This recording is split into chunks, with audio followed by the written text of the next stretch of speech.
ನಮಸ್ಕಾರ ಎಲ್ಲರಿಗೂ, welcome to Kaveri cooking channel. ನಾವಿವತ್ತು ಡ್ರೈ ಗೋಬಿ ಮಾಡೋ ರೆಸಿಪಿನ ಹೇಳ್ತಾ ಇದ್ದೀನಿ. ಸೊ ನೋಡ್ಕೊಬರೋಣ. ಫಸ್ಟಿಗೆ 1 ಸ್ಪೂನಷ್ಟು ಕಾರ್ನ್ ಫ್ಲವರ್ ತೊಗೊತಿದ್ದೀನಿ. ಅದೇ ಸ್ಪೂನಿಂದ ಸ್ವಲ್ಪ ಕಡಲೆ ಹಿಟ್ಟು, ಆಮೇಲೆ ನಾನು ತೊಗೊಂಡಿರೋವಷ್ಟು ಕಾರ್ನ್ ಫ್ಲವರ್ ಮತ್ತು ಕಡಲೆ ಹಿಟ್ಟಿನ ಅರ್ಧ ಭಾಗದಷ್ಟು ಮೈದಾ ಹಿಟ್ಟು, ರುಚಿಗೆ ತಕ್ಕಷ್ಟು ಖಾರ, ಅರ್ಧ ಸ್ಪೂನಷ್ಟು ಶುಂಠಿ ಬೆಳ್ಳುಳ್ಳಿ ಪೇಸ್ಟ್, ಸ್ವಲ್ಪ ಕಸ್ತೂರಿ ಮೇಥಿನ, ಆಮೇಲೆ ಸ್ವಲ್ಪ ಕೊತ್ತಂಬರಿ ಸೊಪ್ಪನ್ನ ಕಟ್ ಮಾಡಿ ಇಟ್ಕೊಂಡಿದ್ದೀನಿ. ಸೊ ಇವಾಗ ಮಿಕ್ಸ್ ಮಾಡ್ಕೊಬೇಕು. ಇವಾಗ ಸ್ವಲ್ಪ ಸ್ವಲ್ಪನೇ ನೀರು ಹಾಕ್ಬಿಟ್ಟು ಅದನ್ನ ಚೆನ್ನಾಗಿ ಕಲಿಸ್ಕೊಬೇಕು. ಚೆನ್ನಾಗಿ ಕಲಿಸ್ಕೊಳ್ಳೋಣ. ಇದು ತುಂಬಾ ಗಟ್ಟಿ ಆಯ್ತು ನೋಡಿ, ಈ ಹದಕ್ಕೆ ಬರಬೇಕು ಚೆನ್ನಾಗಿ. ಸೊ ಇವಾಗ ನಾವು ಮೊದಲೇ ಕಟ್ ಮಾಡಿ ತಗೊಂಡಿರುವಂತ ಗೋಬಿನ ಅದರಲ್ಲಿ ಇವಾಗ ಗೋಬಿನ ಹಾಕೊಂಡು ಚೆನ್ನಾಗಿ ಕಲಿಸ್ಕೊಬೇಕು.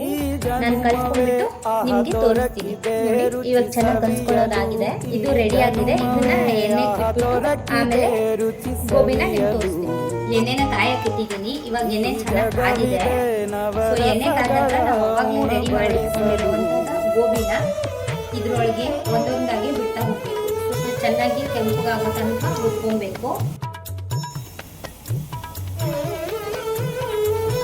ಬಿಸಿ ಬಿಸಿಯಾದ ಡ್ರೈ ಗೋಬಿ ರೆಡಿಯಾಗಿದೆ. ನಮ್ಮ ಹೆಚ್ಚಿನ ರೆಸಿಪಿಗಳಿಗಾಗಿ ಕಾವೇರಿ ಕುಕಿಂಗ್ ಚಾನಲನ್ನು ಸಬ್ಸ್ಕ್ರೈಬ್ ಮಾಡ್ಕೊಳ್ಳಿ, ಶೇರ್ ಮಾಡಿ, ಲೈಕ್ ಮಾಡಿ.